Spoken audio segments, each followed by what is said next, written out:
So as we're closing in on the 17th, which of course is Independence Day, and for Indonesia it's their 80th birthday, I was reminding myself how I went from this passport to this passport, and of course what journey I had. No, I'm not going to be able to tell you the journey today, but I'd like to talk about how I ended up in Indonesia in the first place, to start my journey to ending up as an Indonesian.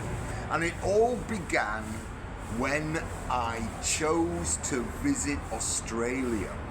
I'd already visited America for 6 months, and this time I'd gotten an Australian visa. And to get to Australia, I asked the travel agent, I want to visit countries on the way and on the way back. 3 countries maybe on the way and 3 countries on the way back. I left it with her, but I also said cheap, because I didn't have a lot of money. Anyway, I went back about a week later. Now remember, there's no mobile phones in those days. And she said, okay, Mr. Nags, I have Garuda Airlines. Garuda Airlines meant nothing to me. She said, okay, it's Indonesian Airlines. Indonesia, where's that? And then she said, Bali. Oh, well, I know Bali, of course. She said, there's only one problem. You have to go to Jakarta, and also you have to come back to Jakarta. Okay, no problem. And I think, if I'm not wrong, the ticket was about £600 return. Now remember, that's all the way to Australia, but I had to stop off in Jakarta and come back and stop off in Jakarta. Okay, so that's the first part of becoming an Indonesian, because if she'd have chosen any other airline, I probably would never have ended up in Jakarta. Part 2 is on my journey. I've been to the Emirates, I've been to Singapore, and I'm arriving in Jakarta and I'm looking at my lonely planets, and it said, use Bluebird. Ooh, Bluebird, okay. Only use Bluebird. So I get off the plane, get my luggage, leave, and all of a sudden somebody's grabbing me. Oh, he says, where are you going? You know, I'm gonna help you. Okay, I take a punt.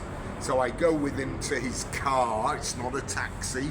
We get in, put my bag in the back, still a bit worried, get in, off we go. And he says, where are you going? I said, Jalan Jaksa, because of course that's where Lonely Planets told me.